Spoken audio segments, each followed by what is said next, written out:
Hello, everybody. My name is Tim Alfredo, and welcome to Chat Desk Unplugged, a show that focuses on promoting education and English language learning in Mozambique. In this day and age, the importance of English and its impact for the global community is unquestionable. English is a language for global communication, access to resources. It's a language for technology and business opportunities. But what does learning English really look like for students in Mozambique, a country with a population of over 30 million people and an English proficiency rate of less than 10%? What challenges do they face, and how can we make it better? Every Wednesdays, we bring different guests on the show to share their learning experience, what barriers they've encountered, and how did they manage to overcome, what successes they have celebrated, takeaways, and the benefits that come with knowing English. Today, I have the privilege of sitting with Mr. Felipe Jr. Felipe Jr. is an interpreter, he's a teacher, he's a translator, he's also a businessman running his own private school teaching English. Welcome to the show, Mr. Felipe. It's nice to have you. Thank you so much. And first and foremost, allow me to greet everyone and say that it's also an honor to be here and share these few minutes with you, or maybe hour, that we are going to talk a little bit of what is English in Mozambique. Thank you so much. First of all, tell us, how did you learn English? What was your first contact with English, and what kept you inspired to continue learning? Well, I can't capture very well the first moment I had this contact with English, but I remember maybe it was when I was 13 years old. I really liked to listen from other people that they used to speak English, because in my neighborhood we had some, they were young people in that time, but I was younger, and they used to speak English. So I liked to listen to them when they were speaking, so I got passionate with that. From that moment, I tended to watch more movies, listen to English music, and I tried to have this contact with the English language. So I can say that I started by watching movies and listening to music. But therefore, I met different people, foreigners coming. So this is where I started having this journey in this world of English. And what has been the most rewarding part of learning English?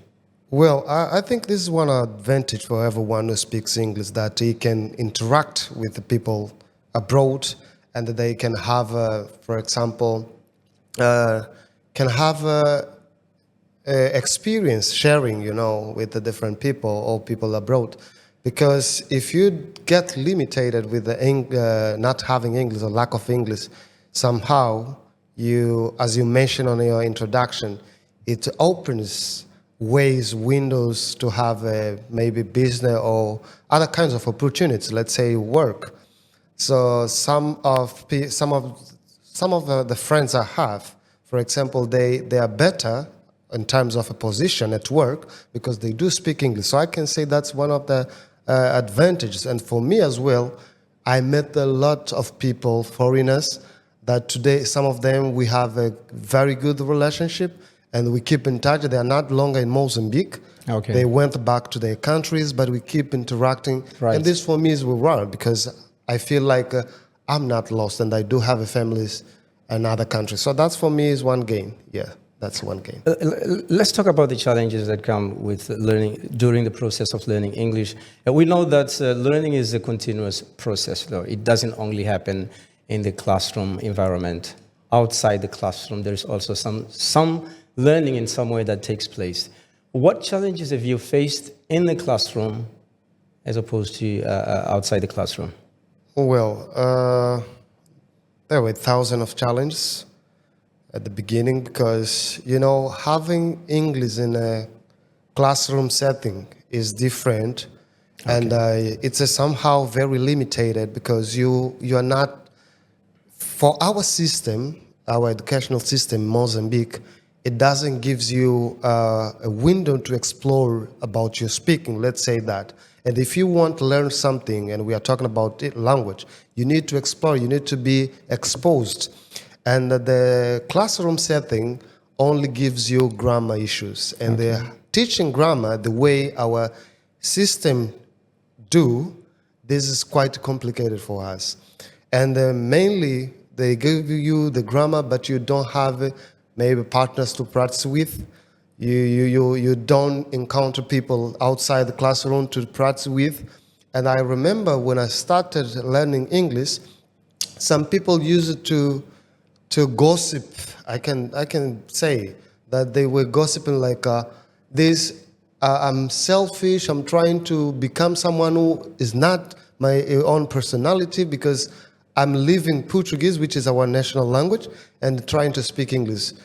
And because people were not familiar with the language, it sounded strange. So for me, that was like a very big barrier at that time, because I couldn't have many people speaking English, and I couldn't explore it. So this somehow was compromising my level, or to upgrade my level, because this was very tough for me to meet people that could speak English. You talked about grammar being one of the things that is mainly pushed in the school systems. Do you think the approach of teaching grammar is effective in the classrooms, like in the context of learning the language, or do you think are there any other effective methods apart from grammar? I think by pushing the speaking skill will be better, because if we, let's say for instance, we are Portuguese speakers, and we do have a lot of mistakes when it comes to grammar, but we speak it like a very, we are confident to speak Portuguese in every setting. We feel comfortable because we say that we were born speaking Portuguese, and Portuguese is our language. But still, if we have any Portuguese speaker or native Portuguese speaker, if it comes to us, it will be correcting grammar, because we do have a lot of mistakes when it comes to grammar. But why are we speaking very confident when we speak Portuguese? Because we were given this space. There was a room to speak Portuguese without judgments. But what we do when we teach English, we are focused on judging, mainly the grammar side. So if we take it aside, we forget a little bit about the grammar, we can have many people speaking English. So maybe people will be feeling comfortable, because for me, for example, I used to say that mistakes are welcome. So let's people make mistakes, and through mistakes we can teach them, we can improve their skills. But what happens mainly to Mozambican citizens, they won't force you to speak better English by giving you a lot of grammar. So this won't happen if we don't have a different mindset. We have to give them a space where they make mistakes and you can correct them. And one of the other things I would like to mention here is that if we keep laughing at people that are making mistakes, trying to speak English, we also are creating or generating a big barriers to them, because when people need to speak, or if you want to help people to speak better or to improve, you have to help them in a good manner, not laughing at them, not correcting them like, well, you're wrong that side. No, maybe you can repeat the word or the sentence in the correct way. So that's the one approach I think would be efficient to increase the number of people that speak English in Mozambique. And that also, I believe, it helps with their motivation. Sure. By not laughing at them when they make mistakes. I mean, they say we learn from our own mistakes. So that's it. In order for us to improve or to learn something, obviously we will always make mistakes. They're just part of the process. Okay. We have a segment that we call Etymology Quest.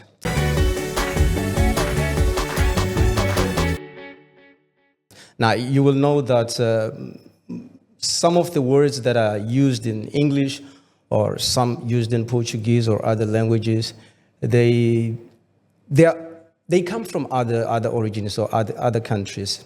So I'm going to ask you some words that are commonly used in English, but these words were borrowed from other languages and imported into the English language. And I want to see if you can guess from what country those words come from. The first word is art. Art, as in A-R-T. A-R-T. Yes, art.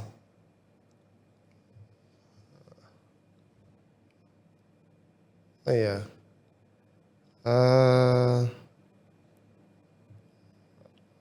Let me try to shoot it. I'm not sure about that, but if I'm not mistaken, no, I said I'm not sure, and I can't say that, but I believe it might be. That's my thought, my opinion. It might be. Where exactly? Yeah, I don't have a clue. I can't lie. Just shoot for one, just a guess. Where is located the country? At least Europe. Europe. In Europe. Okay. Well, if it's just a guess, let me try to say. Wow, man. Yeah, I will go for United States. That's a shoot. No, that's not. Okay. One more, and the last one. What about Germany? No. Yeah. It's from French origin. Yeah, and it's so the word, my mind, but the word basically originated from Latin ars, which originally meant skill or craft. It came to the English through Old French. All right. The other word is kindergarten. Kindergarten. Kindergarten. Isn't it French as well? No, it's not. No? Let me try it. It literally means children's garden. No, I don't have any idea. I can't lie. I don't have That's the country you said before. Germany? Yeah, comes from Germany. Yeah. All right, let's move into in our discussion regarding your broader educational perspective. How do you think English education in Mozambique compares to other subjects?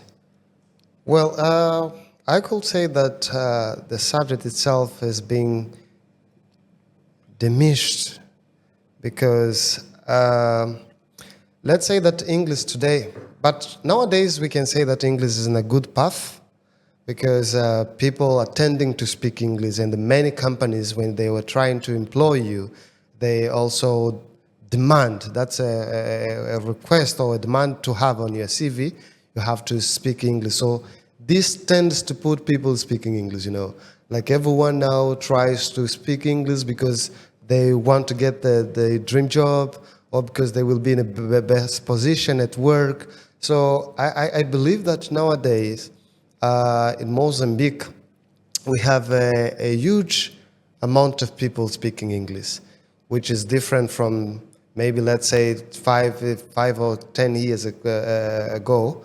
English, we couldn't see many people speaking English. But today, English as a subject has a little power, not much, because I would like to see it more than what I can see now.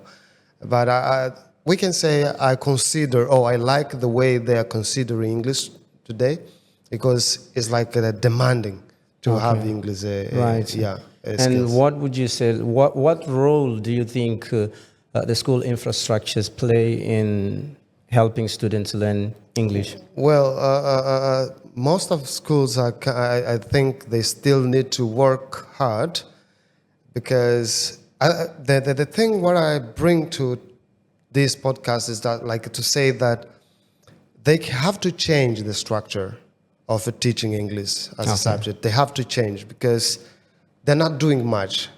We know that grammar is quite important when it comes to language. Sure. But if we want to see a considerable number of people speaking English, we need to change the approach. So let's try, the schools needs to try another approach.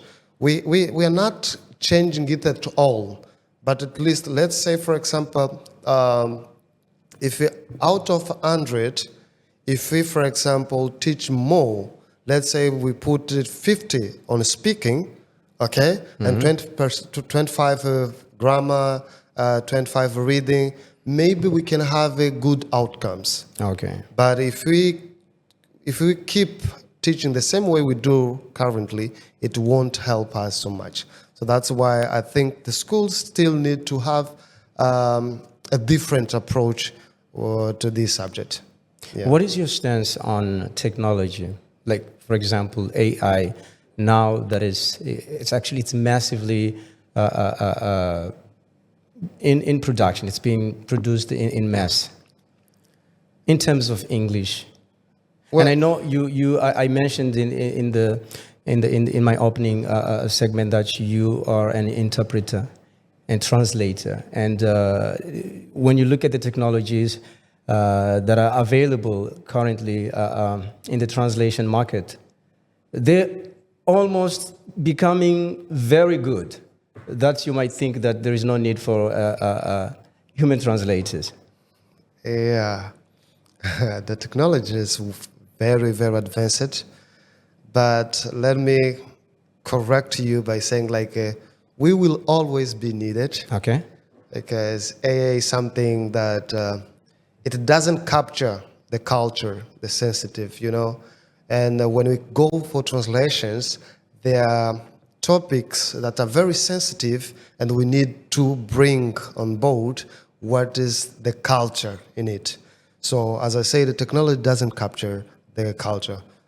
I don't know, maybe by improving it in the future, it can capture. But currently, and I remember we have done a survey on that, that we could say that still technology is being well implemented, but it still have a lot to be done. Like a woman needs to work, and it's also it complements the work that we undertake, you know. But yeah, and it also helps a lot when it comes to make your life easy. There are some tools or some technology that they help a lot to learn languages. We can see people, I met and I know a lot of people who learn English by watching videos, by having some applications on the computer or the gadgets. They use the gadgets to learn. So this is something good. But yeah, we're also fearing that tomorrow people will be dismissed because technology has replaced their work. Yeah, that's one fact. Has that in some way affected the opportunities that you used to get? For example, contracts or deals with clients? Has it affected in a way that, to the extent that you're not getting as many clients as you used to get before this AI thing got to this far? Yeah, it affected, in fact, for everyone, I believe, because, and we can see, forgive me, we can see that 2020, when this issue of COVID-19 got in, we could see that there are a lot of people using this technology to work, and somehow they didn't want to have contact with the people, so they kept using, and it was like the peak of using technology because everyone was sitting at home and using technology from home. So even for translation, trainings, they were using this technology. So yeah, it affected us negatively, but also taught us on how to deal in such situations where we can't go out, where we can't gather with people. So this, I think, is like our life is, you know, we have a disadvantage and advantage. So that's what exactly I may say regarding to this point. Tell us about your experience during this COVID-19 period as an English teacher. How did you conduct your classes? Yeah, that's also one good, interesting question. But yeah, we had this technology, which was very useful for all of us, and I could run my classes using some of the platforms. While I mainly Zoom, Google Meeting, and WhatsApp. So I could manage my classes from home having these platforms.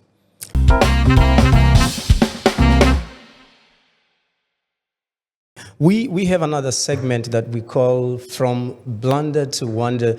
This is a segment that has to do some of the expressions or some words, because as a student of a language, especially a language that is not, let me say a second language, as a foreign language, you would usually come across some expressions or words that you either pronounce them incorrectly, but without knowing, or use them incorrectly in some context. Has that ever happened to you?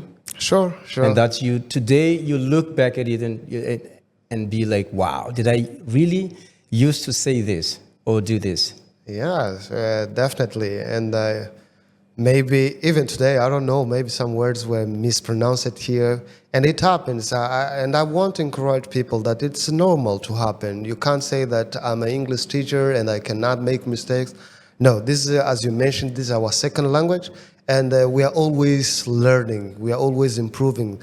And it happened with me most of the times, like when I was really at the beginning of my learning process. And I still in the process of learning. I'm still in the process of learning. And some of my colleagues, they could help me with the correct pronunciation or maybe the correct way of writing something. Yeah, it happened with me. And I welcome it because this is a part of the process. Can you think of one, maybe one instance? One of the words, what was that? It happened, and I think it was last year, if I'm not mistaken. What was that word? I was interpreting that macaneta, but I forgot the word. What is that? God, yeah, I forgot. But there was a word that I really used it many years, and I was mispronouncing it. Okay. Yeah, and that day when my colleague told me, like, no, this is not the correct pronunciation, I was like, how come? Said, yeah, that's not the correct pronunciation. So it happens, and that's why I said I want to encourage people that it never ends. We always, we will be learning. There will be people teaching us and people trying to make us having good English. So it can't be any bottleneck for anyone who's learning. And yeah, that's what I would say. That's what I would say. What changes would you suggest to improve the quality of English education in our country? Well, if it comes to, I think we have to, I believe we do have enough schools. Okay. We do have enough training schools or entities that teach English. And what maybe I would suggest to improve the education or the English language in Mozambique is only the approach. If we change the approach, I will keep saying that if we change the approach, I believe that we are going to have a lot of English speakers in our country. Yeah. Could you be a bit specific, elaborate? What do you mean by approach? Well, don't focus on grammar. Okay. Don't focus on grammar, because if you focus on grammar, then we will still having the same challenges we have today. Okay. So if we put grammar aside a little bit, and that's what I'm saying, we keep learning every day. Yes. Okay. So if we first feed the students with the speaking skills, they will feel comfortable to make mistakes, and through mistakes they learn. So that's why I insist in saying that changing the approach where we push more on speaking skills, forgetting a little of grammar, we will have a lot of people speaking English because they will feel comfortable to make mistakes. But a lot of people, they do have English in their mind, but they are afraid to speak because they don't want to make a mistake. Why? They think other people will be laughing at them. So this is not good approach that people can focus, or the education sector is focused on grammar issues. Yeah. Yeah, even I think with our native languages, in most cases we don't learn the grammar. That's Yeah, what it's that's what just- I mentioned yes. at the beginning, that we do speak Portuguese Yeah, in a very confident way. yeah, That we can even hold a discussion about Portuguese. And we're not afraid to make mistakes, but we are making mistakes. And if it comes a native Portuguese, it will tell us like, oh, my friend, you are making mistakes on this. Right. We should speak that way. But we are confident to speak Yeah. Portuguese. We are very comfortable to speak we are, Portuguese. we are. So that's what we have to do. We have to let them speak, make mistake, and then gradually we are going to give them some hints on grammar. Yeah. I also know that you are a social activist. Am I correct? Sure, you're right. Would you like to tell us more? What areas of activism are you focused on? I'm focused on education and health. Okay. Yes. All right. What do you do exactly Well, in terms of education? in terms of education, I run classes, and I have I train people like teachers. I also assist people that are having some needs, or maybe if they have questions to be clarified, I'm open, and people are get in touch with me to have that kind of information. And I also go to schools. I promote my English language skills by giving, I could say, consultants work. That's a Okay. consultant, yeah. And from health sector, I also promote different events, like talking about the kind of disease, on how to prevent, on how to avoid, so things like that. That's what I do, mainly for SRS, like sexual reproduction health. Yeah, Okay. yeah, Well, that's how what long I- have you been doing this? work? 2009. I started from 2009. I was trained in 2009, and from that moment, I kept doing this up to now. Okay. Yeah. Wow, that's impressive. Very impressive. Thank you. We are almost coming to near the end of our show, but we still have one more segment to cover.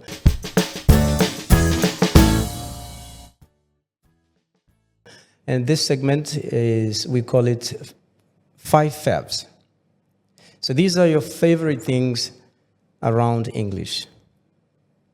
And I'm going to ask you. The first one is, what is your favorite English word? Well, I have a 3. One, Okay. it's a like expression, like put it in a nutshell. I like to use this expression many times. Put it in a nutshell. Okay, in a nutshell. Put it in yeah. a nutshell. And we're on the same page. Okay. That's also one thing that I like to use. And what else? There's the third. Would you like to explain, give us the meaning of what is it to say when you say to put something in a nutshell? Well, to put something in a nutshell is like when you simplify something. Okay. If we have, for example, does a very difficult expression or words, and people are getting confused on understanding it. So if you say put it in a nutshell, means like bring the simple words that I can cope with you. That's what exactly. Okay. Yeah, You actually answered my second question and not the first question. My first question was, because my second question is what is your favorite phrase or idiom? And what I asked you was a word. Okay. One word. One word. Yeah. One word that I really like. No, I think I don't have a one word. Yeah, one word. It will be difficult. So you've got many Yeah, words. there are many words. There are many Also, words. all words matter to you. Yeah, for sure. Okay. Yeah, for And sure. what is your favorite English song or lyric? My favorite musician is Bob Marley. Okay. And I play all of his songs All of his songs I like, but there is Three Birds. Three birds, three Yes, little birds. Three Little Birds. I know that I one. like that song. I like that song so much. But It's a great song. all his music. All of his catalog. Yeah, I like all of them. I like all of them. I like all of them. I mean, who wouldn't like Bob Marley? Why not? The king, right? Yeah. Number 4, what is your favorite English book or author? Currently, I have a favorite one who is called Elder Belela. He's a Mozambican writer. Okay. Does he write in English? He writes in English. Oh, that's he amazing. writes both like English Portuguese version, and I recommend people to visit his company to get books, because he got very nice books. They are very light books, like short stories, not taking you 2-3 days for reading. Just one sit, you read it all, and this is always inviting you to go for the next page and next chapter, and you finish this reading by sitting at once. That's one of my favorite writers. But I also I have a book that I don't remember who wrote that book, which is Da Vinci Code. Yeah, I really like that book as well. I like that book. What is your favorite English accent? American. Yeah, American. But I like a British accent as well. I like when they say, it sounds like confusing. Sometimes it is difficult to listen to them. Give me a bottle of water. So that's nice as well. But English, American is Mr. Felipe, our time is up. It's been a great privilege to have you on the show today. Any final considerations? First, I would like to say the pleasure is all mine, being here, sharing my time, my experience. I'm always happy to share what I know. And maybe last remarks, I can say that we can have a bright country that maybe everyone can have opportunity to speak English. And I'm quite sure that we do have all the necessary tools to have Mozambique speaking English. But there's a question as well. Why do we all need to speak English? That's a good question. Our country is let's say it was colonized by Portuguese, and our local language is Portuguese. But why do we have to speak English, all of us? But I have the answer. I think English now is not just a tool to get the good job, but English also, as you mentioned earlier, it helps or opens opportunities to you, opens windows for you. And if you learn English, you also somehow creating great opportunities to your life. That's it. Thank you so much, Mr. Felipe Jr. You're always welcome on the show. I appreciate it. Well, to our viewers, let's just remember that education is a collective effort. Whether you are a teacher, whether you're a student, whether you're a parent, just remember that your actions and voices count. Together, we can transform the way how education is conducted in Mozambique. If you like this episode, please don't forget to comment, like, share, and subscribe for future episodes. My name is Tim Alfredo, and this has been another Chat Desk Unplugged right here on Mindcast TV. Stay safe and stay curious. Keep learning. Ciao.